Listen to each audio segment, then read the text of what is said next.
right.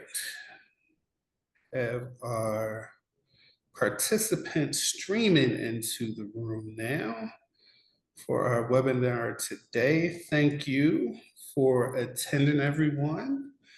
As is normal for our presentations, we would love for you to introduce yourselves to us. Let us know where you're coming from. Say hello in the chat.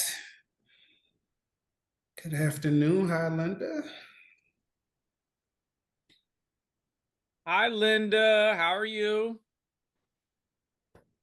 So we are Dottie. Deanna. Good, good. there it goes. Here we go. Yeah, see, so it starts to move after a while. So we appreciate you all for being here for our presentation today. Welcome. I hope everything is well. Curtis, if your mood was a weather report, what would it be right now? If my mood was a weather report, what would it be? I'm gonna have to. This might sound corny, but I'm gonna say it. It would be cool. It would be cool. Yeah, Nice. just cool. That's it. I like it. I like it. We're cool. No worries. You know, I like it. this is a day where you can kick back, take in the scenes, enjoy the ambiance. You know, feel good to be here. That's this type of day. That's the weather. All right. I like it. I like it. Yeah, it's bright and sunny. High is 70 degrees today over where I'm at in my mood. So Hey, you know, I feel you. I like the cool. yeah, why not, right? It's a good day. We get to be around a bunch of people who have dedicated themselves to helping others. And plus I'm in Florida, so I know See y'all there. You know, so the beach isn't too far away. So, you know, we're feeling okay. It's already really warm where you are. Yeah.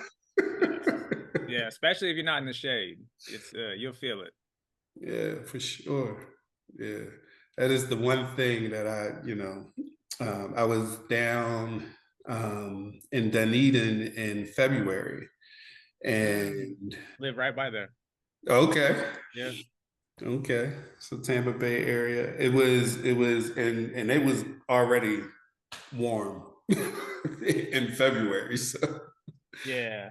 It's a different type of heat we're about to experience. yeah, Once for we get sure. into June and July.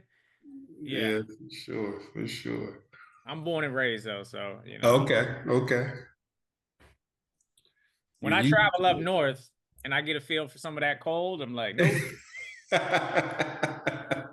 not doing it. Yeah, I totally understand. My brother-in-law is born and raised in Florida, and when he and my sister got married,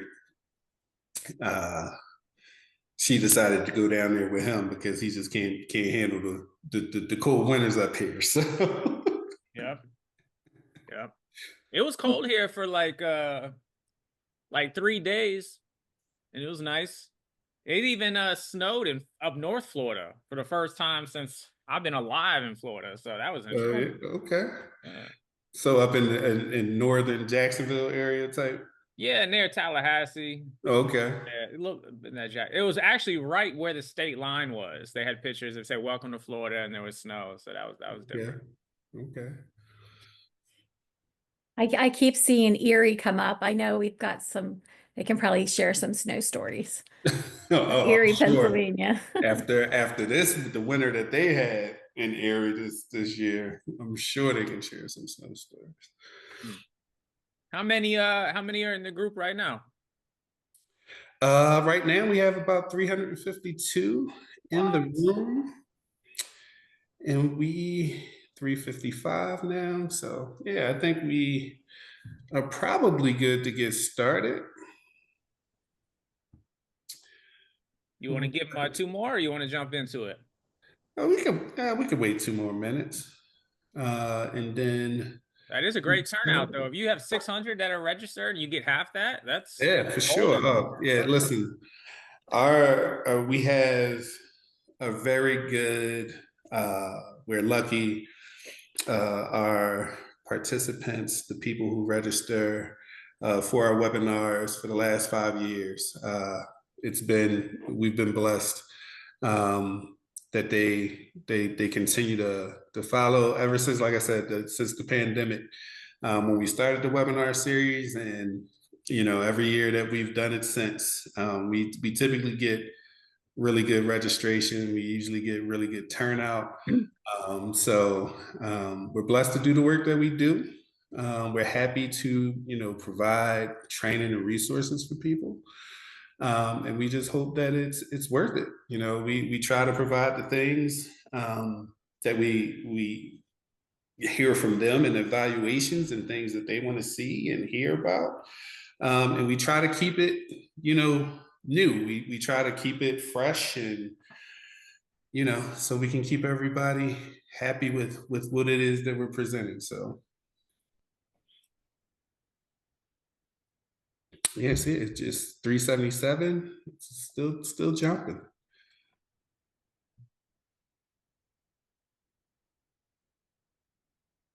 I'm from York, so it's so nice to see some York County folks. Welcome, everyone. Yeah. I saw some people saying it's still cold up in the area. I did a training in Michigan, and it was in Grand Rapids. Mm-hmm. And then something happened with the flight, so I had to drive in the middle of the night to Detroit in a snowstorm. Oh my goodness, talking about a born and raised Florida guy trying to make that happen. I was in the right lane, probably going 3 miles an hour. I didn't know what was happening, but I made it, as you can see. So, well, we're glad you made it. Glad you made it. All right, you want to get this thing rolling? Yes, sir. It's 12:05, so we want to welcome everyone to today's virtual speaker series for 2025. Today's webinar is titled Strengthening Empathy Through Motivational Interviewing. It's provided by the PA Care Partnership, which is a statewide system of care grant in association with the Office of Mental Health and Substance Abuse Services, better known as OMSAS. And our presenter today is Curtis Camponi. And with that, I will toss it over to him so he can introduce himself. I appreciate it. Thank you, Jamal. I got Jamal and Colleen's camera on the monitor here, so I can stare at them for the next hour or so. And then I also, if you see me looking to my left and my right, it's because on my left, I have the Q&A box where you could ask questions. It will not distract me if you're asking questions while I'm talking. I actually encourage it. This is probably one of the first trainings I've done where I'm not talking with someone back and forth. So there's this rumor going around that I like to hear my voice for hours at a time. This training is going to contribute to that rumor because it's just going to be me talking. But that's okay, because I also on the right side have the chat box where I can see you typing in where you're from and all that amazing stuff. I encourage you to use that chat box through the entire training. It will not bother me. It'll actually help me because I'll feel like you're here with me. You'll also notice I ask a lot of questions in a training. So answer those in the chat box. I only have one rule during trainings, and that is it's Vegas. And what I mean by Vegas is what happens here stays here. Now, it is to my understanding that this is being recorded, so technically that rule is not entirely true. So don't say anything, but I do say that rule because I want us to be able to openly talk, ask questions, share feedback, share ideas without feeling judged. So let's talk about empathy through motivational interviewing. Just so I can get a feel for the room, can you put in the chat box yes or no if you've ever been part of a motivational interviewing training before? Can you put in the chat box yes or no? Have you ever had any exposure to motivational interviewing? Oh wow, y'all know how to chat quick. Look at that thing went fast. I have no idea what the consensus is because how fast you all are going. Okay, so we do got a little bit of mixture. MI is my baby. It is why I started my company. It is my passion. I have used it since I was working in the group homes. And you see some of that on the screen. On the top, there's a picture of me training leaders, executive leadership teams on how to apply motivational interviewing principles with their staff. On the one in the corner, me holding the Doritos. I'm born and raised in Florida, if you didn't hear that. So I'm a Bucks fan. So anytime I present somewhere with Tampa, they always give me some sort of Bucks swag. So that's a bag of Doritos. That's a nonprofit organization, so they don't have a big budget. So what they got me is a bag of Doritos with the Buccaneers on it, right? But that's an organization called Healthy Families Florida, where they serve a lot of the same population that a lot of you work with. Those other two, well, actually, the one up top is when I get to speak to young people. I love training and doing workshops with adults, but it's just different when you get to do it with young people. Like you see the whole life is ahead of them, and they're not so dug into how they currently think. So to be able to do workshops with young people is a passion of mine. And then that, speaking of young people, that picture in the corner is one of my favorite pictures ever. And the reason for that is that little girl, for the last 2.5 years or so, when I put her on a slide on one of my trainings, I always had to put an emoji on her face because we were going through the adoption process. And obviously with confidentiality, you can't, reveal specific information. But as you can see, there is no emoji on her face right now. So what does that tell you? That tells you that in December, she was officially adopted. So that's our little girl, Maggie. Man, when you're talking about changing perspectives, which we're going to talk about with MI, goodness gracious. I remember when I was a director and I would have staff who had children. They were like, "Hey, once you have a kid, you'll see." And I'll be like, "Yeah, yeah, I got you." But it wasn't until she was in the house trying to run around like crazy. I'm using motivational interviewing with a toddler. You talking about having to learn how to adapt. Some of it applies, but it doesn't always work. And I appreciate all the congratulations in the chat box. Thank you so much for that. One more housekeeping note. Speaking of that little girl, when she first came to our house, when I started learning the difference between applying motivational interviewing with adults versus teens versus toddlers, I was like, whoa, my mind was blown. So she actually inspired me to write a book called Cape Conversations, How Superheroes Empower Others, how superheroes communicate with children. So if you notice the flyer, I'm going to mail out 25 of those books autographed to whoever wins a raffle after completing a survey. So Jamal is going to put that link again in the chat box. And then at the end of the workshop, I'll put it again.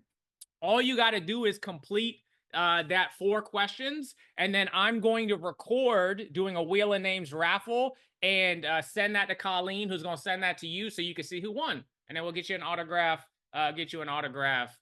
book. But yeah, my little tiny superhero inspired me to write a book. She inspired me to do a lot of things. So I say all of that to say, though, there's one more picture in the corner there, and that is a gentleman fixing a vehicle. Why would I put a picture there? The reason I did is because I want to ask you a question for my chat box. I want to ask you a question for the chat.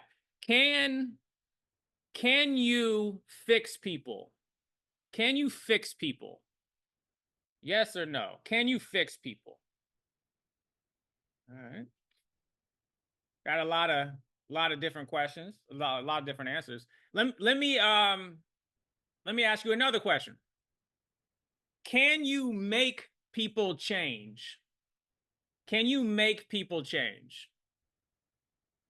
Oh, we got a consensus there.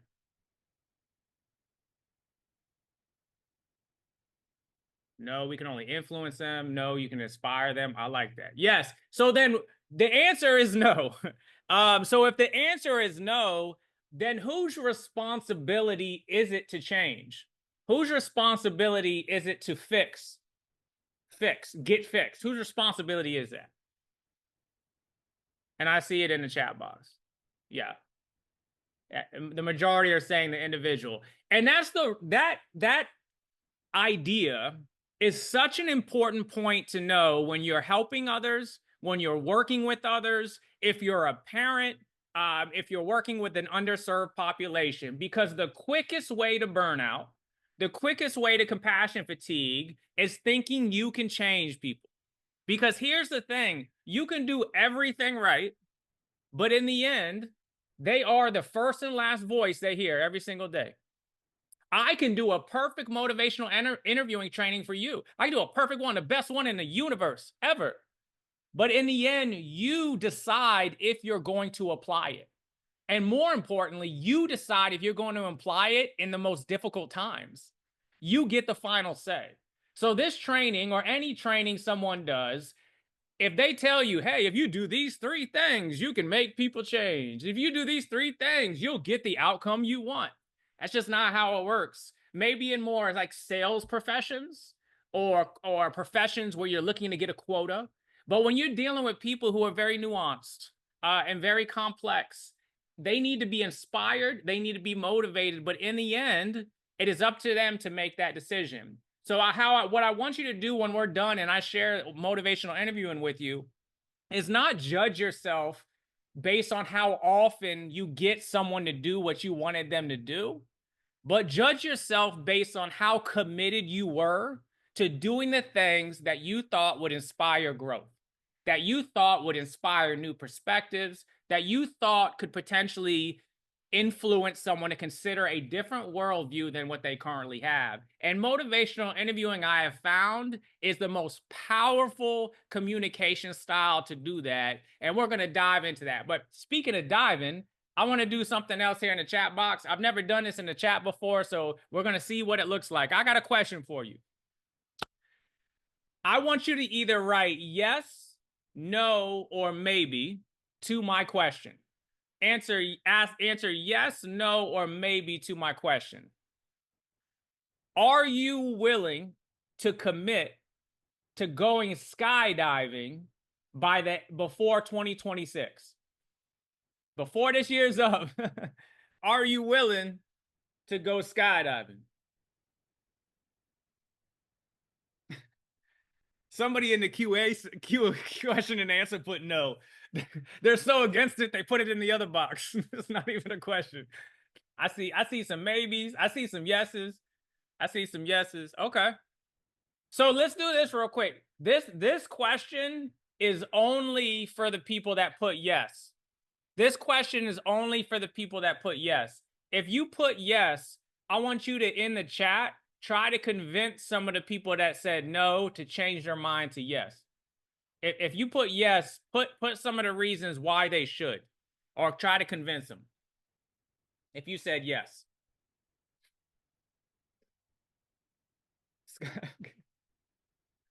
I'm still getting some no's. I hear your no's. I just want to hear from the yeses for a second.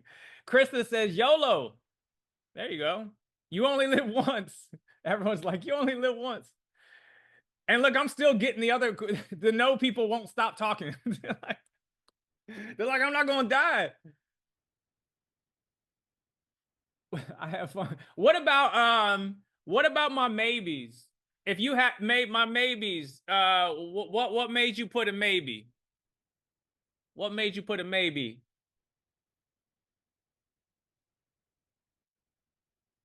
My no's and yeses are still going at it. Okay. All right, so Christina, new perspectives. Oh, I got a hard no from Melissa. She capitalized it. No time. Okay. So the reason I'm asking this, why do you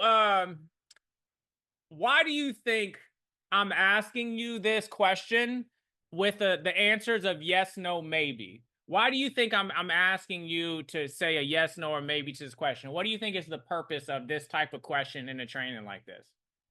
Dana says, see if we can change someone's mind. Yep. How open we are. Joanne's still explaining why she's a no. Lauren said, to gauge your openness to change. To get you to think about the possibility. Yes. The reason for this is a couple reasons. One, when I asked my yeses to try to convince my nos, if the very first thing we started out this workshop saying is that you can't fix people and you can't change people, and I ask you, hey, see if you can change your no to a yes, I'm asking you to do something we just said can't be done, right? What we did say is that if someone's going to change, they have to actively make that choice to do so. So if we were actually trying to switch someone's mind from a no to a yes or a no to a maybe, what's the very first thing we should do? What's the very first thing we should do? There it is, Savannah. There it is, Savannah and Krista and Christy. Yes.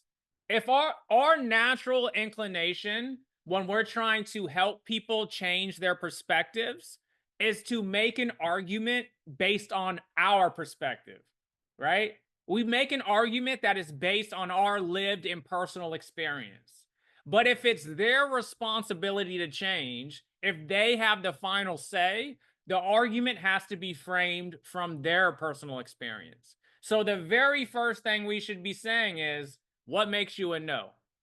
What motivated you to write no? Talk to me about how you were feeling when you were answering this question. If your goal is to change or inspire someone to change, it has to start with the perspective of whose change it is. Even though our natural inclination is to make this strong argument based off of ours. Think of it like a car. If it's their change, they have to have their hands on a steering wheel. If you have your hands on a steering wheel, you're the one driving your own change. One other note about this question: do people go from no, I won't do something to all right, yes, I'm all in, let's make it happen? Is that how change works? No, unfortunately not, right? Life would be a little simpler. What happens is if someone goes from a no to a yes immediately, they're probably not changing their mindset. They're complying to a consequence, or they're being incentivized because you're doing that carrot and stick method. But an actual mindset shift goes from no, all right, maybe, I kind of see, but you got to understand, but I would, all right, I'll try it, but if it doesn't work, it's this roller coaster process. Change is all about the here and the now. So your goal when you're working with others is, if they're a no, to see if you can inspire them to be a maybe. And if they're a maybe, see if you can inspire them to be a yes. But if you're trying to expedite the mindset process, it's just going to get frustrating for you and for them. An example of that is one of my favorite stories is, has anyone in here, do you do home visits at all? Like you have to go to home visits unannounced to help others? A lot of yeses. When I first got into case management, I was a very optimistic guy. I still am, but I was very, very optimistic that I can change whoever, I can change anyone. And because I was so optimistic, they would give me the hard cases, the tough cases. And I remember one, I did an unannounced visit and I knocked on a door and he barely opens the door and he goes, "What do you want?" I said, "Hey, my name is Curtis. I'm interested in hearing how, I can help you succeed and complete the program." He said, "I don't need your help." And he slammed the door in my face. Has anyone else got a door slammed in their face before? Or is that just a Florida thing? It happened in PA too? Yes? Too many? But I was that optimistic guy. So I knocked again. And I knocked again. And he barely opens the door. And he's like, "What?" I said, "On your goal plan, it says that you want to go to this trade school nearby. I'm interested to hear how we can make that happen together." He said, "Yeah, I'm going to go to school, but I don't need you for it." And he slammed the door in my face again. All right. So I don't know how PA gets down, but in Florida, we have a 2-door slam quota, meaning if you get the door slammed twice, you should probably not knock a third time. So after that second one, I left. But instead of going home, I actually went to the trade school. I was going to see if I can get some financial aid information, maybe some different trade information to motivate them. And I saw there was a gift shop at the school. And at that gift shop, there was a shirt with the school's name on the front. Now, this is an important point of the story. I was working at a nonprofit at the time. So the shirt was on sale. The shirt was on sale. So because the shirt was on sale, does anyone want to guess what I did? Anyone want to guess what I did? Yes, I bought it. And then Carmela said I put it on. Not put it on, but I did buy it. And after I bought it, what do you think I did after I bought it? Went back to the house. Went right back to the house. I go back to the house. I knock on the door. He opens the door. I wish I had a picture of his face when he was looking at me, because he's like, what is wrong with this guy? Like, what is this dude's issue? I said, look, man, you told me that you're going to go to school. I believe you that you're going to go to school. And as a matter of fact, you're going to wear this shirt on your first day. And I gave it to him. He took it from me. And then he closed the door again. Can you believe this? What type of world are we living in? But about 30 seconds later, he came out and he was wearing the shirt.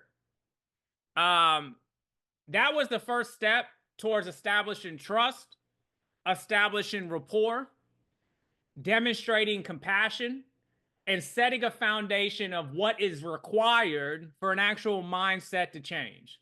Did that moment mean everything or change everything? Absolutely not. But did it set the stage? It did. I was focused more on what I can control and what I was doing to inspire growth. And in the questions, it says, I'm curious, was this a child or as an adult? He was 18 years old. 18 years old, so in between. And that is one experience and one story of many stories with my background. And you'll see on the screen, by the way, that picture right there, that's that optimistic guy I was telling you about. Look how happy he is. That guy thought he could change anybody. That was the only button down I owned. That was straight out of college. I was making $29,000 a year, just balling, living my best life. But that guy, he was so optimistic. But my background, I started in a group home. That was the hardest job I ever had. If anyone has ever worked in a group home before, that was girls on one side, boys on the other. That one desk in the middle. Every staff is just worried about their shift. They're not worried about anything before or after. It's just getting through their shift. You learn a lot about change. I was a director of a YMCA, a case manager of a juvenile justice program. Then I went to the federal side with dislocated adult workers. Then I became a transition director for the state of Florida, where we served 145 of the most at-risk young adults every single day. And then now, founder of Speak for MC. Speak for Motivating Change was the original name, but I actually changed it to Speak for Maggie's Change, my little girl, after the adoption. But that's a side note. Here's just real quick on what Speak for MC stands for. I'm not going to read this verbatim, but everything is about collaboration, optimism, and empathy. And then everything is about disrupting the status quo. When I say disrupting the status quo, as it relates to the individuals you help and you work with, what does that mean? What does the status quo mean? You can tell me in the chat box. What does that mean? The norm, the same old thing. Yep. Same thing, same thing. Yes. What's a statement that represents the status quo? Like, what's something you'll hear that tells you somebody is trying to hold on to the norms? Oh, there's my favorite, Marcus. It is what it is. If it's not broke, why fix it? Things have always been this way, right? Here's the thing. If you're trying to inspire change and inspire a mindset shift or inspire a new perspective, the only way to do that is to disrupt the status quo. And what happens is when you disrupt the status quo, introduce new perspectives when someone already has a current one, it's going to create discomfort. You cannot get to change unless you go through the path of discomfort. And when you create that discomfort, people will try to explain it away so they don't have to change. And by the way, this is not just the individuals you work with. This is you too. This is me. This is how the brain works. I could find something, like if I said to some of you, hey, I want you to add 3 more days of exercise to your routine every single week. There's going to be some of you that say, Yeah, but there's no good gyms near me.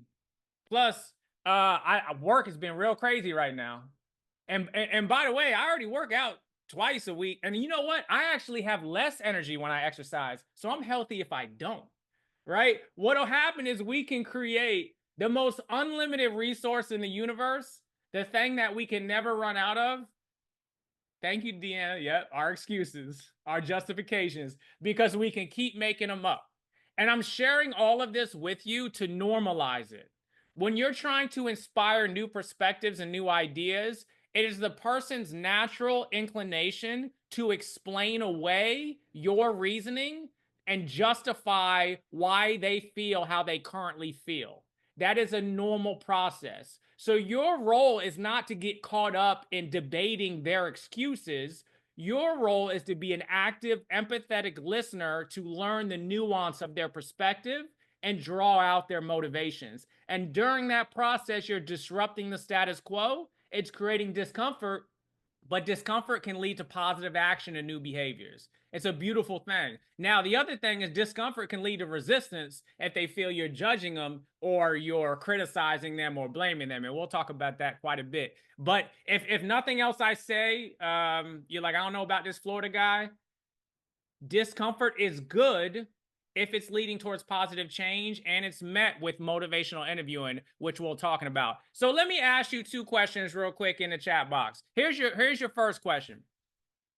How important is it for you to participate in this training today on a scale from 1 to 10? Tell me in the chat box. How important is it to participate? Look at all those numbers. I'm not even going to try to do an average. Math is my worst subject. All right, I see everything from 5 to 10. And by the way, when I do motivational interviewing trainings, they can be as long as 2 days, 16 hours.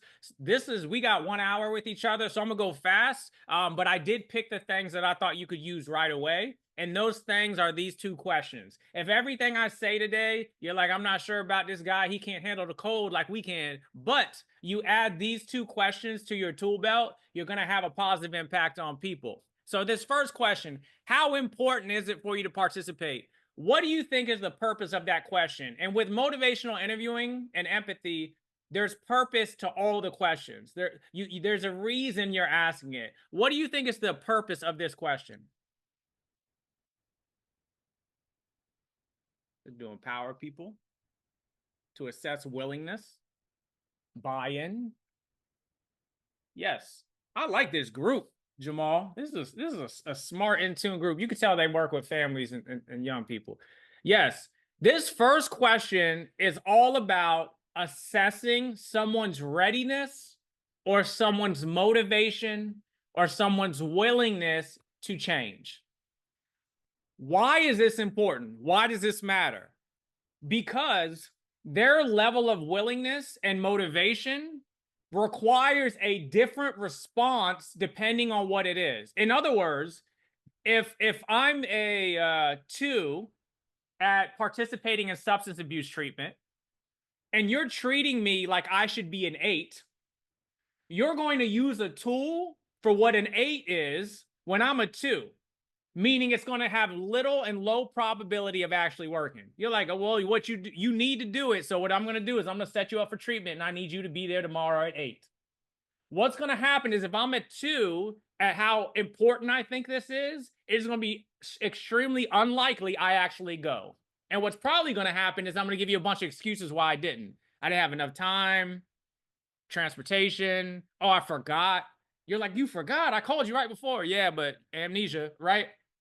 So what you're trying to do is assess what is this person's motivation and readiness to this change in the here and the now.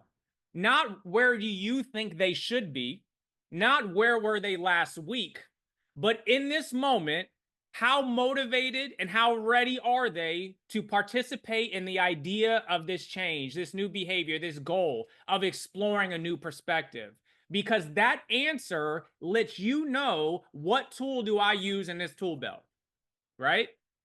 Very first thing is how ready. Often with professionals, they assume someone's readiness based off their risk factors and what they think their needs are. But someone could have all the reasons to change, but still not do it. So someone could just think, you know, it's not as bad as you think it is, or their status quo is existing with these very adverse behaviors or circumstances. So you even introducing an idea of improving them disrupts their status quo, even if it can ultimately help them. So your very first thing is to assess what is their readiness to change. The second question, and let me ask you this as well, how confident are you that this training will help you? This is a different question. Tell me 1 to 10, how confident are you?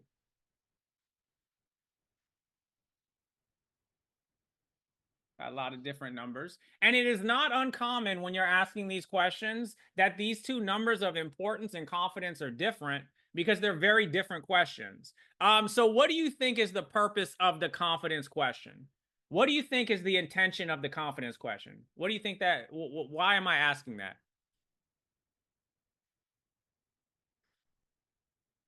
Marcus says, not too sure. Appreciate your honesty. Self-reflection. How committed you are to learning.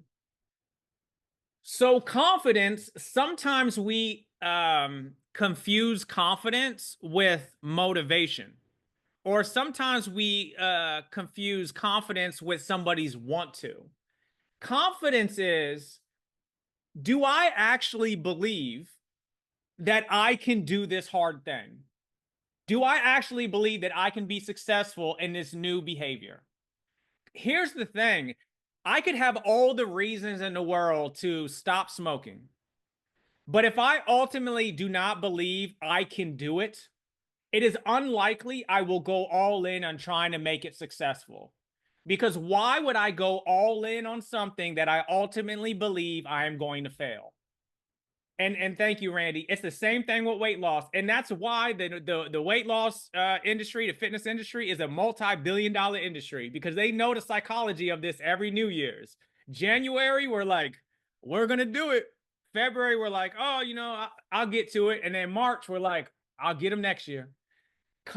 This is why the confidence question, it can drive us crazy as professionals sometimes, because we're hearing someone tell you all the reasons they have to get a job, to go into parenting classes, to go into substance abuse treatment, to complete services. They're telling you all the reasons. And you're like, then this must mean they're going to do it, right? Because they're telling me all the reasons they should, but they still don't. And a lot of that has to do with confidence. I can have all the reasons in the world to do something, but if I don't believe I'll be successful, I'm not going to go all in on it. Because as soon as I fail, that's going to be justification that, see, I can't do this. So your role, and thank you, Deanna, for your question, if everything I say in Boys 1236, you just add these two questions to your tool belt, it will help with your impact on people. So let's break these down real quick. Readiness is, do I have the motivation and do I see the value and importance in working towards this goal? If somebody is low motivation or low readiness, you want to practice empathy, which we're going to talk about. You want to actively listen, and you want to ask strategic questions that help them raise awareness about the possible benefits of change. And we're going to talk about this. I know I'm throwing a lot at you. If they're low confidence, then you want to help build their confidence and get them small wins and early successes. So if I don't think I can quit smoking, the goal shouldn't be quitting smoking. The first goal is that you're willing to come and meet with us to enroll in a program, or you're willing to go over some information with me, or you're willing just to, you're here. You want to set up some really low-hanging fruit and small successes. Because what happens is, if I take a small step towards change and I'm successful, it gives me confidence that I could take another step. And then I get another small one. And then it gives me more confidence. And then eventually I'll get enough confidence where I'll do the hard things. And now guess what? That change that was really hard, that then becomes my status quo. Does that make sense? Speaking of the fitness industry, it's why people, they'll set this goal. I'm losing 10 pounds by the end of January or February. And then they step on the scale and they try really hard, but they only lost 2. And their brain tells themselves, I put in all this work and I only lost 2. What's the point? Whereas their mindset should be, I'm 2 pounds less. I was able to commit to this thing for a month. I went to the gym. You have to celebrate those early successes. You have to build their confidence and support. You have to be side by side with them. So if they're low on readiness, draw out motivation, strategic empathy. If they're low on confidence, you help boost their confidence with optimism, support, and early wins. Woo! We're doing a lot, and we're only in a slide 2. Initial questions about these 2 questions. Oh, actually, before you do that, I have one more question. On these, I said put a number between 1 to 10. Why do you think I did that? I could have just asked you, how important is it to you? Or I could have just asked you, are you confident? But I said put a number from 1 to 10. Why do you think I did that? Measurable, accountability. Less invasive, scaling, John, question mark, measurable. Yes. So what you're trying to do when you're trying to inspire nuance and new perspectives is you want to try to help people get past their initial emotional reaction. In other words, if I say, how important is it for you to participate in this training? Your initial reaction is, I mean, it's important or it's pretty good. But then if I say, put a number on it, now you have to choose between 1 to 10. There's 10 numbers you have to pick from. So then if you pick a 5, and then if I say, well, what put you at a 5 when you could have went lower? Now you got to be like, well, why did I pick a 5? I could have picked a 4, but I said a 5. And all behavior is a symptom of what we think, feel, and experience. It's not coincidental. It's not by accident. You picked your number for a reason. So what happens is when you ask someone to put it on a scale and then you talk with them about their number on the scale, you're helping them move from just an initial status quo reaction to actually critically thinking and unpacking their answer and seeing the nuance in it. Does that make sense? One more little tool for your tool belt on this. Whatever number they give you, if you go lower, they will tell you their reasons of why they should do that thing.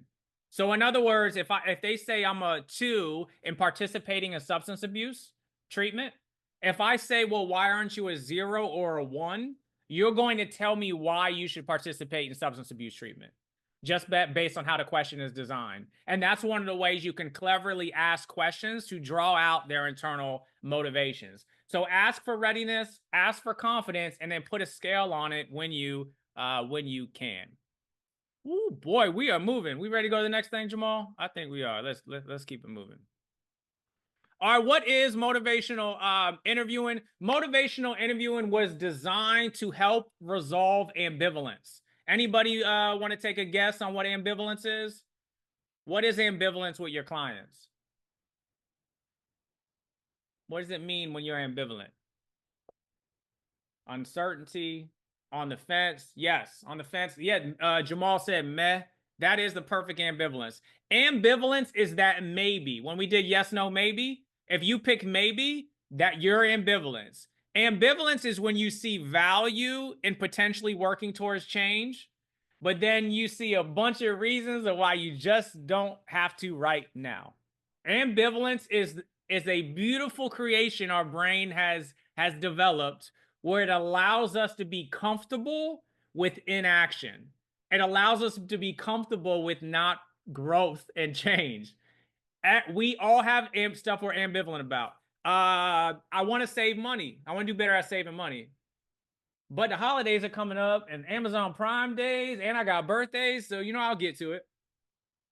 I want to eat healthy. No, I do. I think eating healthy, I'm getting older. But you got to understand, like, I'm working long hours, and the only thing open is fast food. And I do want to meal prep, but that's more expensive these days. And you see how much stuff is? I'll get to it, right? Ambivalence says there's value in change, but here's a bunch of reasons why I don't have to hold myself accountable for doing it. It is the most common response to change. I guarantee that you see ambivalence every single day. If you're helping others, you see ambivalence every single day. If you're giving advice, you see ambivalence every single day. Normalize it. MI was designed to help tip the balance from justifications to stay the same to exploring reasons for change. And one of the main reasons MI is so powerful, and it is evidence-based. There are more than 1,000 clinical trials that demonstrate MI's effectiveness. And one of the main reasons for that is because it's rooted in empathy. And what they found is when someone interacts with an empathetic, non-judgmental listener, it reduces defensiveness and it reduces anxiety. And what that means is if my guard is low, if I'm not defensive, if I'm not anxious, I'm going to be more likely to be open-minded. And if I'm more open-minded in our interaction, you're going to be more likely to plant seeds and inspire new ideas. But if I'm defensive, if I'm anxious, if I'm closed-minded, you are not inspiring a closed mind. So what they found in MI, since it's rooted in empathy, it creates an environment and an interaction that allows for open, non-judgmental communication. I remember when I worked in corrections, sometimes they would come to me and they'd be like, "Man, you can't be soft. You can't be soft. You got to tell them how it is. You got to be tough." And I tried to explain, it's not about being tough. It's about creating an interaction that increases the probability that that person will actually take my guidance and my feedback and my advice. Because why do I want to give advice that someone's not going to take? What are we doing here, right? I'm not here to just hear my own voice. I want to help, right? So empathetic interactions increase the likelihood that they'll be more open-minded. And I want to quickly just give you the two types of empathy. There's one type of empathy called cognitive empathy. And you probably heard this before. This is about perspective taking. This is you saying, I understand that someone's perspective has been shaped since they were a little baby. Their experiences, their trauma, their successes, their failure, their faith, their family, their environment, all of that is contributed to how they see the world. And all behavior is a symptom of that. You go out through the day responding. A lot of it is in your unconscious mind, but all your reactions are a response to what's underneath your iceberg. When you practice cognitive empathy, you're saying, I'm truly curious in understanding what that is. I'm truly curious in understanding what your perspective is. You listen. The best way to understand cognitive empathy, and I'm going to share something that I heard a while ago, and I thought it made a lot of sense, is can you treat someone like an expert in a field that you believe you're the expert in? Let me say that again. Can you treat someone like an expert in a field or a topic that you believe you're the expert in? A really good example of that is this is parents, right? Can you treat your child like the expert when you're giving them guidance? Ooh, it's hard. It's hard because you've been on this planet so long and they need to listen to you and they're the kid, right?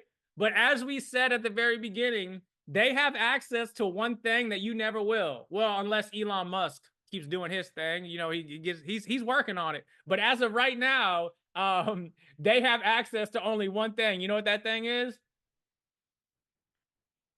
Their brain. Their brain. They have direct access to the most important data in the world as it relates to changing their behavior, their ideas, their thoughts, their motivations, their attitudes, their beliefs, their values. So if I'm treating you like I'm the expert, when you have the most important information that is going to help you change, then we're just not going to get anywhere. So you got to suspend your ego and you got to treat them like the expert. And the other type of empathy is emotional empathy. This is when you actually try to understand and feel what they're feeling. This is where you connect with them on an emotional level. One of the best ways to do this is like if you get a call from a family member or a coworker or a friend and they tell you that a family member passed away. If you wanted to practice emotional empathy with them, you would reflect on a time where you might have lost a loved one yourself. And you reflect on that time not to take the conversation away from them, but that you can tap into an emotion that'll help you connect with them emotionally. One of the best ways to establish trust, understanding, and respect is practicing emotional empathy. And it's very important to understand with emotions, you have the right, and so do the individuals you help, to feel however you want to feel. Feelings are not right or wrong. If you're in a relationship, you got a husband or you got a wife, if you want some guidance on how to get in a fight very quickly, Tell your significant other that they are wrong for how they feel. Let me know how that goes. It never works out because feelings are not right or wrong. That is how that person feels. Now, what you do in response to those feelings is something else. Now we're talking about something else, right? But how someone feels is valid. Validate their feelings. Validating their feelings is not the same thing as validating ideas. These are two different concepts, right? But sometimes we get into a, you shouldn't feel that way. That wasn't my intent. We're already lost. That's not empathy. They can feel however they want to feel. Your role in emotional empathy is to connect with them and try to understand it. In order to practice empathy does not mean you're condoning behaviors. In order to practice empathy does not mean that you're sacrificing your morality or your values. It is strictly just trying to understand what their perspective looks like and connect with them on an emotional level. So these are the two types of empathy. You pick and choose kind of which one you can do in that moment. Ideally, you do both. But I'll be honest with you, there's some populations I worked with. It was really hard to emotionally connect with them because of some of the things that were going on. But could I cognitively get there?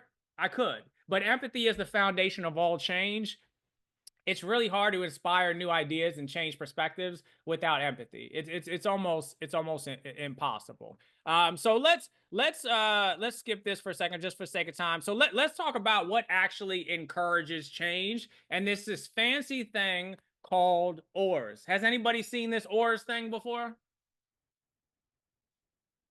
OARS might be the most popular communication style out there. This is part of healthcare, corrections, juvenile justice. Now it's all over federal workforce contracts. It's in sales. It's everywhere. It is the most powerful communication style.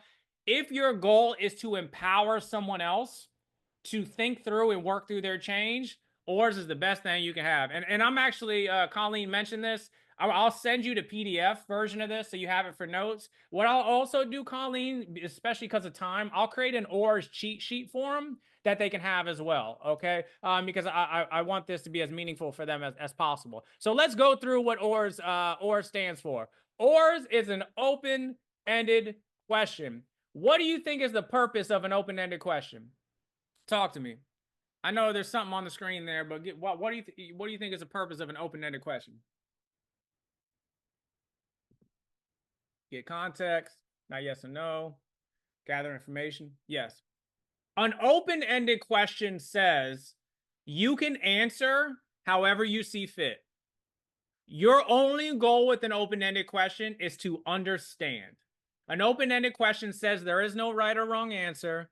There is no answer I want you to tell me. I just want to know truly how you feel and what you think about this question. Open-ended questions empower others to own their change. In contrast, closed-ended questions say, I'm going to need you to give me one of the answers I'm thinking of. A real good example of this is our attorneys. I talked to an attorney not too long ago, and an attorney says, I never asked a question I don't already know the answer to, right? Closed-ended questions are, it's 4:45 on a Friday, and I need to get home. Did you go to treatment? Did you complete the application? Are you coming tomorrow? These are all closed-ended questions, whereas open-ended questions are, hey, how have you been feeling about our program? Hey, what are your thoughts on putting a plan together to see if we can help some of the things that are happening at home? Those are open-ended questions, empower the person. Closed-ended questions, you dictate it. Closed-ended questions, you're driving a car. Open-ended questions, they have their hands on a steering wheel. So let's look at some examples of this. These are stems where you could change any closed-ended question to an open-ended question. So for instance, if I said, and look at the screen on your examples here, if I said, do you think you should stop drinking alcohol? How can you change that to an open-ended question using one of those prompts on the slide?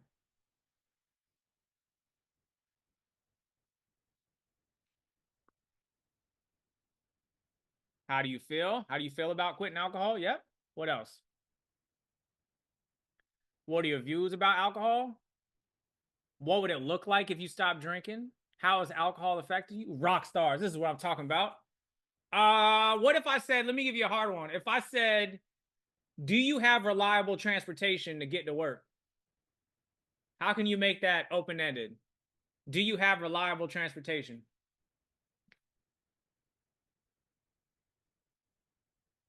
Tell me about your transportation needs. Tell me what your transportation looks like. How do you get to work? Yeah. I remember when I used to coach young people up on that question. I was like, just say yes. Whatever, just say yes. We'll figure it out later. When you ask closed-ended questions, you're just not learning anything. They might say yes because they think that's what you want to hear. They might say no because they didn't understand the question. Open-ended questions give you true understanding and perspective on what's going on. Like I said, all of these I'll put on the cheat sheet for you as well. I will tell you, asking open-ended questions requires you to be more locked in and think more. Closed-ended questions we could ask without barely thinking and just doing a status quo. So you got to really say, okay, what do I want this interaction to look like? Let me give you some quick question errors real fast. The first one is asking too many questions in a row. That's like if I said, Jamal, you gonna go to the gym later? What are you gonna commit? Are you gonna be there long? If you're there long, are you gonna then not eat something that's bad for you later? Are you gonna go tomorrow too, Jamal? Or are you really? Do you really want to exercise, Jamal? Or you just said you do? What does it sound like when I'm asking question after question after question after question? What does it sound like when I'm doing that? Badgering. Yep. Rapid fire. Yeah. Ask one question and let it go. One question and let it ride. If you ask a question and then immediately follow it up with something else, you're telling that person, I didn't really ask the question to hear your answer. I asked the question to get a specific answer, and I don't feel you're giving it to me fast enough, right? It increases defensiveness and increases anxiety, which causes a closed mind. The other error I want to share with you real quick is don't ask fake questions. And a fake question is like, Jamal, don't you realize you should have your microphone off? Jamal, don't you think you should be speaking up more? Jamal, let's be honest. You're not really paying attention, are you? What's it sound like when I ask a question like that? If I start out with don't you think, or let's be honest, or let's be real, or wouldn't you agree? Yes, judgmental. I'm trying to lead the witness. So that's why, don't you think that a mother would not smoke around her kids? Don't you think a father would actually want to work? Don't you realize you're going to be homeless? Do you really want to die? Even though these questions might be coming from a place where you care so much because you're just like, why don't you get it? These aren't real questions. And what that question is going to do is just influence the person to take the opposing perspective. Because if I feel you're trying to lead me, I'm going to defend my position as opposed to being open-minded to yours. Does that make sense? And Randy, thank you for saying you've made that mistake. I'm sharing these with you not to say that you won't do it. You're going to do it. We're human. I do it. I'm sharing these with you so that when you do it, you can catch yourself and be like, oh, wait a minute. What's my goal here? All right, let me pivot. Let me ask a question that's more open. Can you just catch yourself in real time? That's the only challenge. You're going to do it. My mom did it to me the other day. Don't you think you're 40 now that you should go to the dermatologist? And then my initial reaction was like, no, I'll do it when I'm older. Because when someone asks a question that way, it just causes them to defend their position. So just keep an eye on those. The second part of ORS is affirmations. Give me an example of an affirmation you might give to a client or someone you're working with. Give me an example. What's an example of an affirmation? Good job. You should be proud. Point out progress. Yes, you're strong and capable. Yes. Here's the thing. The majority of the decisions we make, and this is just how our brain is wired, are emotional. And then even when you're making a logical decision, at the very end, we usually say, you know what? My gut told me to go this way. It's an emotional reaction. So you could be asking all the great questions you want, but if this person does not feel you're trying to connect with them and understand them on an emotional level, they're going to be unlikely to really take your guidance. Have you heard the expression, I don't care how much you know until I know how much you care? I don't know if you've ever had this experience, but I've gone to a doctor before and a doctor gave me advice. And just because I thought they were just kind of getting me out of there and didn't really care, I didn't follow their advice, which is crazy because logically they went to medical school. But if I don't feel you really give a blank about me, then why would I invest in change and doing these hard things? So you got to show somebody that they care. Savannah said it must be a Florida thing. It might be. And affirmations allow you to connect with them on an emotional level. So affirmations are expressing appreciation, showing optimism and support, giving them credit or props for how far they've come. An affirmation is not a compliment. A compliment and an affirmation are two very different things. A compliment is like, hey, I like your shoes. An affirmation is a little deeper. Can someone change I like your shoes to an affirmation instead of a compliment? What can you say to make that more of an affirmation?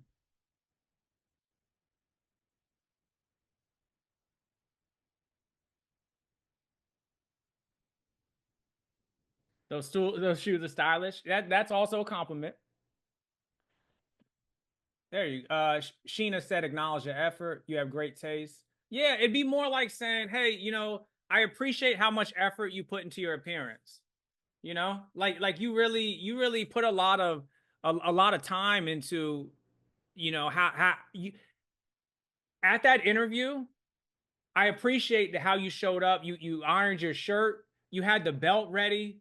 You normally don't dress like this, but you thought it would make an impact. Thank you for putting that much effort into it, right? That you're affirming effort and achievements, that goes a long way. It was funny, just this morning, my little girl, it was the first night she went to bed without this one comfort item. It was the first time she did it. She's had it since she was little. The first thing in the morning she said, I went to sleep without it. I went to sleep without it. She was so proud, right? And she wanted some sort of recognition and affirming that she did this thing that was hard from her perspective. So affirmations are incredibly important, not for just for kids or teens, but for adults as well, especially if they are genuine. So real quick, what does the O in OR stands for? What does the O in OR stand for?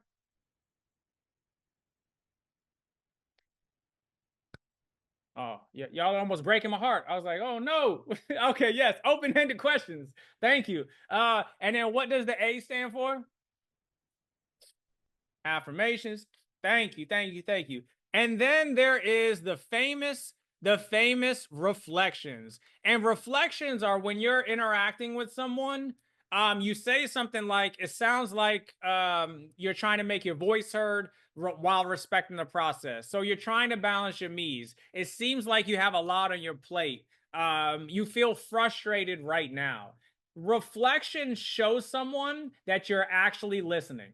Because here's the thing, how in the world do I know that you're listening to me if all you're doing is asking questions and nodding your head?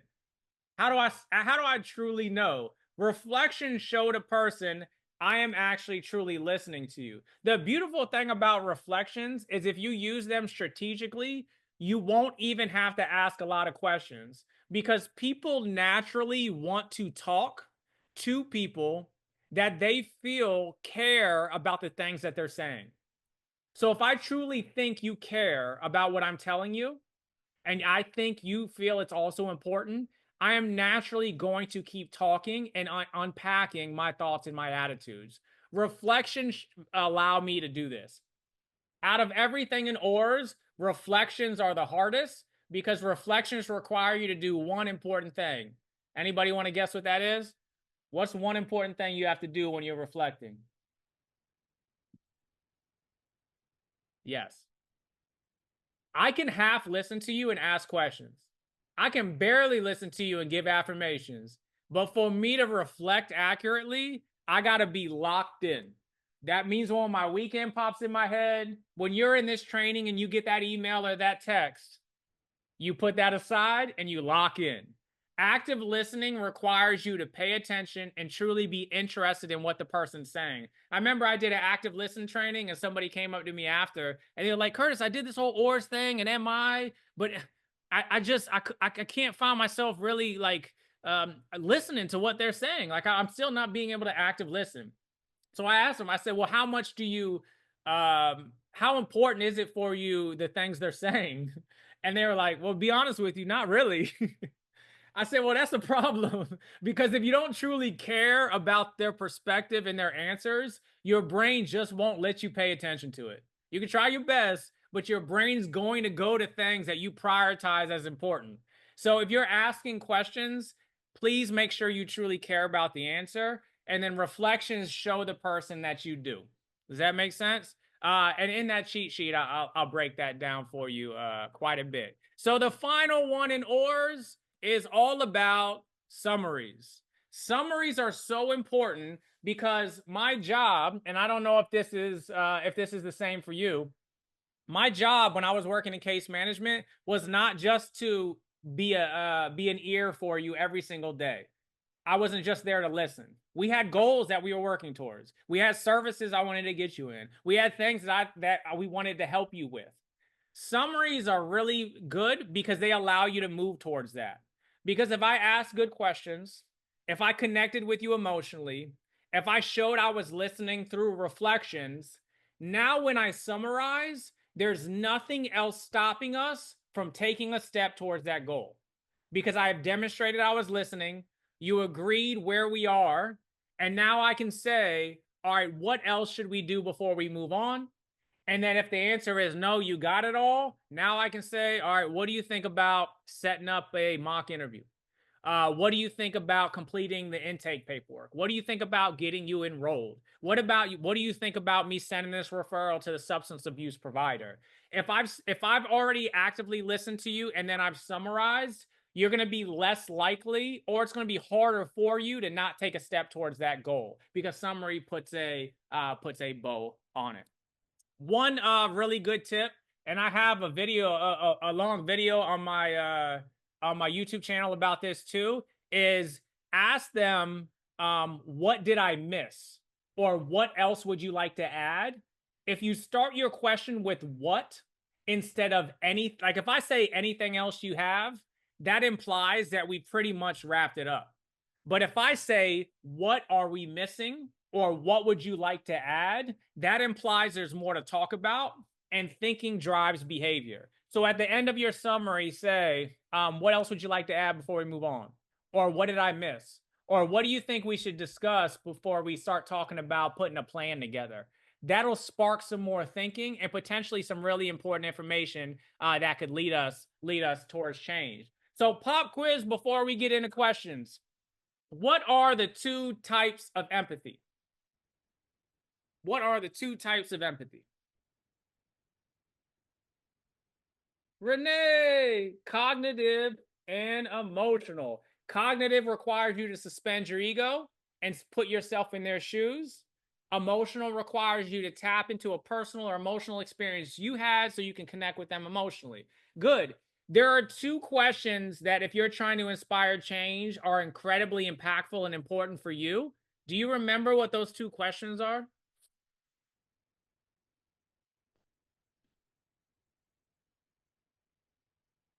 Do you remember what oh, my heart's breaking. My heart's breaking again. There we are. Thank you, people, for helping me feel better. Yes. How ready or how important is it for you to get a job? And then how confident are you that you can make this goal happen? Confidence assesses, do they think they can succeed? Importance assesses, what's their motivation and drive to make it happen? Two of the most important questions you could ask when helping inspire change. And then finally, in ORS, what does the O stand for? Open-ended questions. Thank you, thank you, thank you. What's the A? Affirmations. Thank you, thank you, thank you. What's the R? Reflections. Thank you, thank you, thank you. And then the S. And then the S is, let's summarize it, put a bow on it, and then get to work. I want to share you one last little story that I thought you might resonate with. When I was the case manager, I used to have to do home visits that were 2 hours away. 2 hours away because it was a new program. And if you ever work for a new program, once you get a referral, you better keep that referral. So I would drive 2 hours one way. This young man was 19 years old. I'd meet with the family and I'd say, hey, you told me that you're going to take the TABE test so you can get your GED. how did that go? And he goes, oh man, I forgot. I got busy. There's a lot going on. Ooh, okay. I go back next week. I said, hey, you told me you were going to complete at least 3 job applications. Kind of talk to me about where you ended up applying. Oh, I was going to do it. I got a lot going on. Hey, why don't you do it for me? What? Ooh, oh boy. I'm telling you, when I was driving home, whoever would pick up the phone, I'd be like, no, what's going on here, right? We did this for 3.5 months. And even though it was extremely frustrating at times, I understood that I can't change him. But what I could do is communicate in a way that I thought could increase the probability that he would consider change. And I kid you not, 3 years later, I'm in a completely different program. I'm in a completely different city, and I get a random email out of nowhere, and it's on the screen, and I'll paraphrase it. He said, hey, Curtis, it's Chris. I want to let you know I moved to Boston and got a job at Panera. I also got a job at Target, and they're thinking about promoting me to zone leader. On a personal note, I met someone named Wendy, and she is the mother of my daughter. Her name is Mackenzie, and she is 6 months old. And then this last line always got me. He said, I just want to let you know I was doing okay. And I was so proud. I was like, man, this is what I'm talking about. Thank you for reaching out to me, man. This is awesome. You know, he never responded to me again. Can you believe that? He just wanted to let me, when I would go out there, he was not ready to change. He did not have the drive or the motivation to do it, but I still did the things that I thought would plant seeds and raise awareness. And then when he was ready, he had what he needed, and he definitely wanted to let me know where he was. So our role out here, again, it's not to fix people, it's not to change people. Our role is to be committed to doing the things that we think will inspire growth, new ideas, and new perspectives. We have reached the end. Oh my goodness, and I went 10 minutes over, but I think that's part of the Q&A. Let's go. What questions do we have? Curtis, that was awesome. Thank you for your presentation. I worked in residential treatment for a long time, and our first question comes from Marcus, and he wanted to know, how do you work with mandated clients to get the best out of them when they don't want to be there and may have an attitude? And working in residential, I know, you get kids who are there and just working the program so that they can go. So how do you work with that kind of client? Yep. And that's a great question. So when I was a transition director, the program we had, these were the most at-risk young adults who have been very familiar with being made to do things. And then to be in our program, they were court ordered. So they were mandated. So the main thing is, first, to even in situations where you're forced to be there, there is still opportunity for independence and autonomy. So for instance, for our program, okay, you are court ordered to be here, but let's talk about what you think will add the most value for you for what we offer. How do you think it could help? What do you think is what's most important to you? You know, let's get aside from the court order thing. What's most important to you? And it's very important to remember that even if someone is mandated, they still could have not shown up, right? I remember I was at one residential where the young person was like, they making me be here. I don't want to be here. I ain't got time for this. So I was like, hey man, go for a walk with me. And we're walking around and he's telling me all this. And then I stopped near the front and I was like, you know, I noticed there's no fences, right? There's no fences. There's no barbed wire. So when you say you're being made, talk to me about what that means. Well, no, I know I could run off, but my mom really wants she's saying I got to be here. Okay. So you value what your mom is saying and you don't want to upset her. Yeah, no, that's my mom, right? So we're trying to tackle and identify the underlying motivations that they do have autonomy over and unpack those and find out why, right? So like, for instance, in that person who's mandated to be there, whatever one of the goals of the services is, ask them that 1 to 10 scale. Hey, how important is it for you to, like, if you have a job component, how important is it for you to get a job?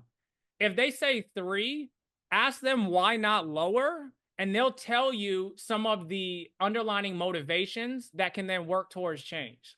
I remember with the court order too, so many times be like, I want to do this program. I ain't got time for this. And I would say, look, here's what we're looking at. We can enroll you and then you could build your plan. I can let you sleep on it. And then you kind of think through really like what you want to do with what we have. Or I could let your JPO know, your probation officer, that you feel this really isn't the thing for you right now. I'm open and do whatever direction you want to go. Kind of talk to me about what you're thinking. Even in this situation where you're mandated, I'm still creating some sort of element for autonomy and independence. There are going to be times where we need compliance, but compliance is short term. We also need to allow opportunity for empowerment, understanding, and let them build and own the things that they can within that program. I know that was a very long answer, but it's a very nuanced question, and it's an important question. There is no, hey, do this, and then they'll do what you want. It don't work like that. But they're almost always, unless you're in a high-risk, lockdown prison where everything is controlled, there's usually some opportunity for some independence and to have them have say in their plan. Again, that was a long answer, so I hope that helped. No, it was a perfect answer. I appreciate the answer because it is true. You definitely have to get them to see that they are there for them, right? And I think that's a big part of when you're working with mandated individuals. And I'll give you just one more quick example. I remember this was an adult was getting into it with a career navigator. This was a federal program, getting into it with a career navigator, like basically yelling at each other, almost coming to blows. And I get there and I take him in my office and he crosses his arms and he's cursing. I don't give a what you say. I'm never coming back. You could tell whoever you want to tell, blah, blah, blah, right? I said, look, for you to be this pissed and this angry and you're still man enough to have a conversation with me, that tells me how far you're coming. As soon as I said that, his arms uncrossed, he looks at me and he goes, yeah, thank you. Right? Because in that moment, even though you're saying all these things, you still chose to come in there. You still made that choice. You know what I mean? So let's affirm that and let's talk about that. Why is that? Right? That can get us back on track to talking about change instead of compliance. For sure. Thank you. So Jonathan wanted to know how can we start working on this with a person who often does not give us time to ask these questions, but often rushes us through conversations or will not wait for a thoughtful answer? So in this situation, they just have a need, like, hey, I need to be I need my unemployment taken care of, or I need a job right now, and they don't really want to sit down and talk about what that looks like. Is that correct?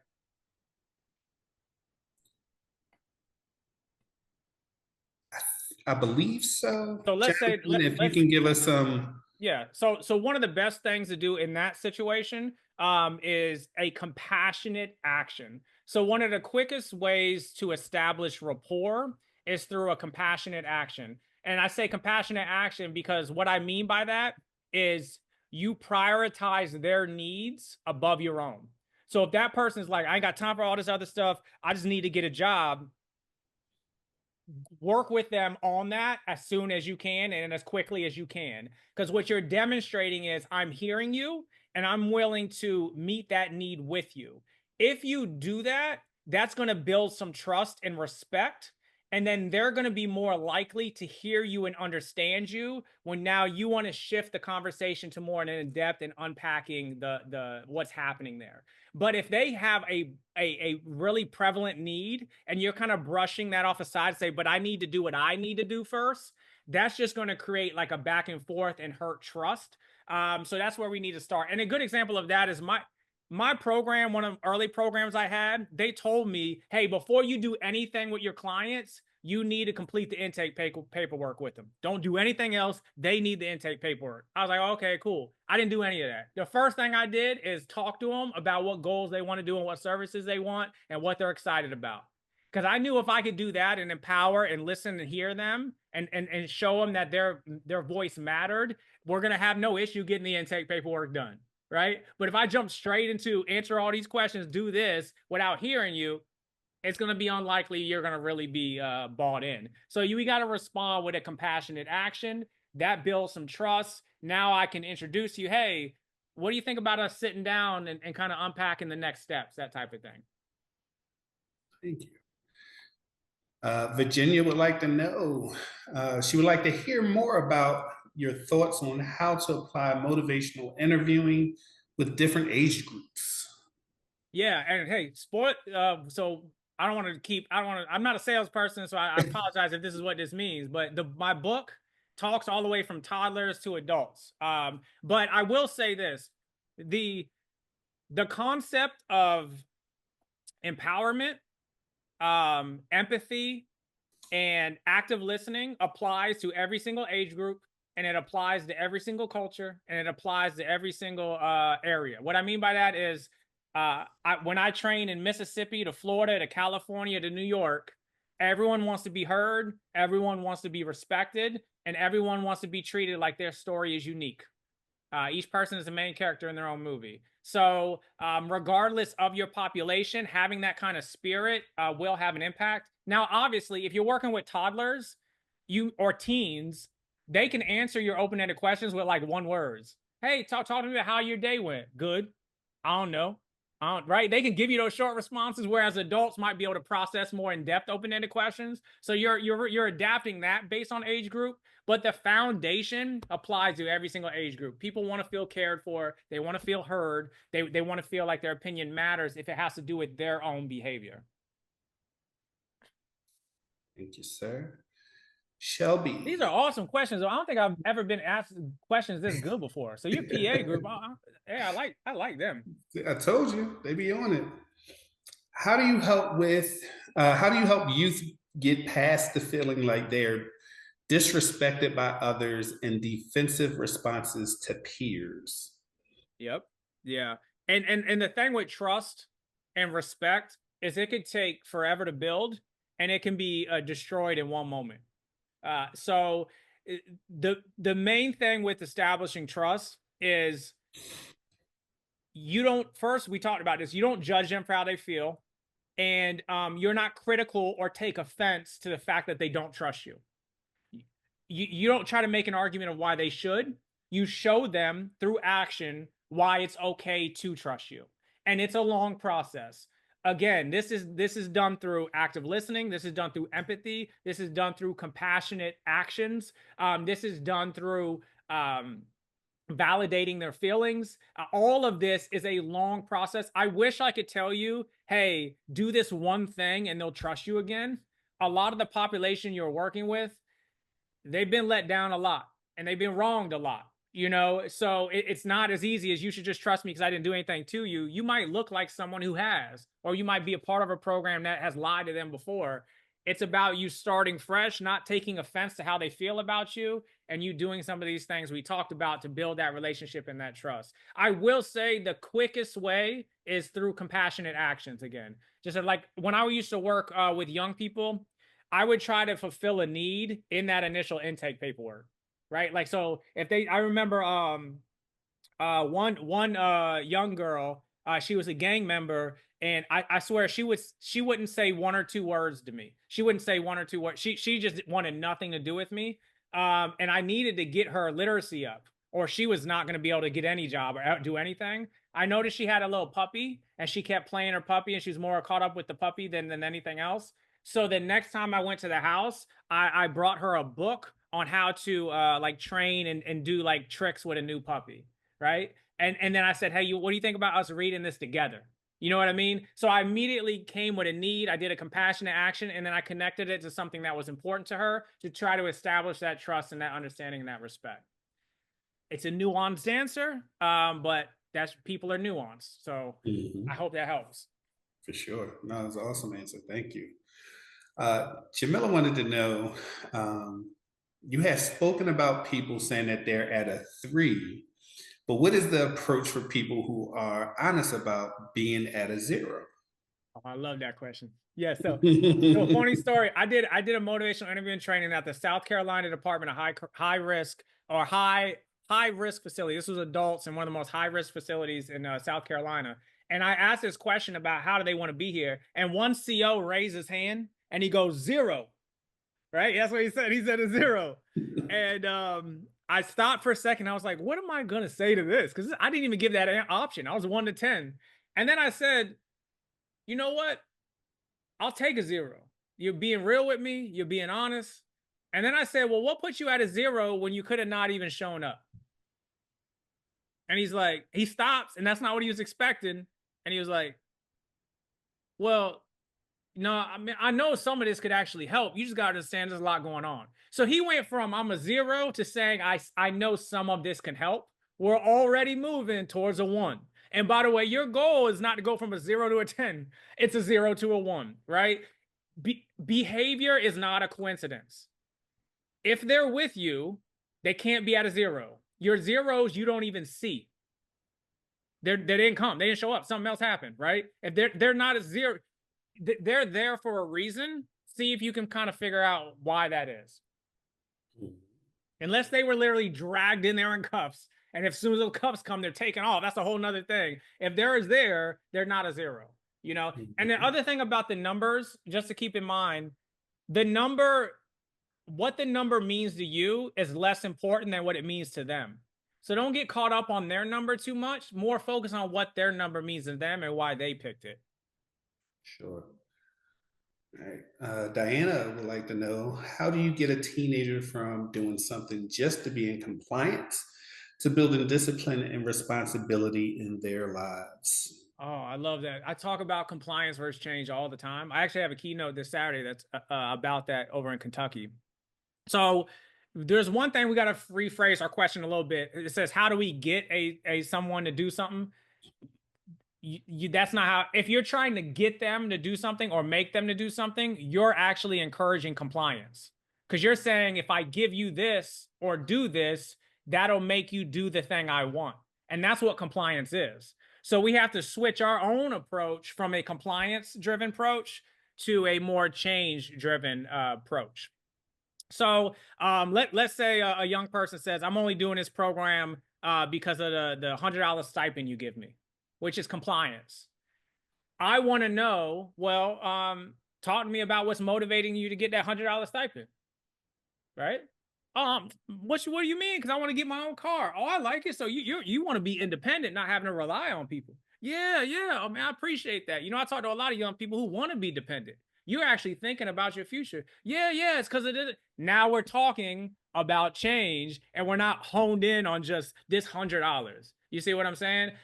So it's more, I don't want to get dragged into the compliance conversation. I'm interested in the change one. Now, maybe you might start with some compliance just to get them in the door. Hey, you get in the door, you get $100 stipend. But that's just short term, because as soon as they get it or they no longer want it anymore, they're going to go back to the old behaviors. We need to focus on the change part of it. All right. Thank you for that. Pamela would like to know, how do we re-engage those that put in the work, but then self-sabotage? Yes. God, man, y'all got some good questions. I feel like we could just do it at the workshop just with questions. These are some of the best questions I ever heard. Okay. So that will happen, what you just asked. And I'm sorry to kind of say, it's almost inevitable to a certain extent. It's very, very rare that someone goes from the status quo to change and then stays there without any setbacks. Like, just think of you. Like, if you have a fitness goal, even if you were going to gym 5 days a week, then maybe you're like, I've been craving some pumpkin pie and life got in the way, and you have a setback, right? That's normal. So if someone takes a step back, the first thing you need to find out is, how do they feel about it? Because this is very important. Because if they're not upset or they don't regret their step back, they probably weren't really changing their mindset. They were just being compliant for some other reason. Because if you put a lot of effort into something and then you failed at it or you had a setback, you're going to feel some sort of remorse and feel bad about it. So the first thing you want to find out, how do they feel about this setback? And then if they are regretting it or a little upset, now we want to help them get back on track and take that first step back towards that direction. But you also need to help them and learn what caused the setback. Because if we don't address the setback or what led to the relapse, then it's just going to keep happening over and over. So we first want to hear about it. We want to be empathetic and accepting of it, right? We don't want to judge them. But then we also want to have a conversation to see if we can get some accountability and then put a plan in place to reduce the likelihood that that thing that caused a setback will keep happening. And that's why it's so important to like create relapse prevention plans where you talk about, hey, what are some potential triggers or things that could cause you to revert back to the old behavior? And then self-sabotage is a big thing too. Because the other thing is, let me ask you this, Jamal, what's harder? Me going out and maybe doing some illegal things, but being able to get what I want when I want, or working at the cash register for 8 hours a day dealing with coupon lady. You know what I mean? This is definitely, you know, the more appealing, easier things to go out and make that illegal money. It's the first one, right? So, Yeah, for sure. we got to know that the change it's hard. It's going to get hard. It's not going to be easy. So they're going to reach adversity. That's why it's so important that they have you in their corner when they're going through that to help them with that. But they will have a step back. Try not to get too emotionally jarred by it, and just find out what happened, see where the accountability is, and then help them take a step back towards the right direction. Thank you for your answer for that, sir. Due to time, I want to be respectful of everybody's time. So 1:29, and I want to thank Curtis for a wonderful presentation. We will try to get it's a few more questions in the Q&A. We'll try to get those over to Curtis, see if he can respond to those and send those out in the email with the rest of the resources when we do that. I want to remind everyone, if you would like a chance to win Curtis's book, please fill out the survey. Colleen has posted it in the chat a couple of times. I know a lot of people are saying goodbye, so you may have to scroll back a little bit to find that. Colleen, could you post that one more time? We also want to remind you that next Wednesday, we will be having another presentation with PA Parent Family Alliance and Christina Paternoster. So we look forward to seeing you there. We want to say thank you to Curtis again. Thank you to Colleen. And we want to wish everyone a wonderful rest of your day. Until Appreciate next y'all. week, see you later. Peace.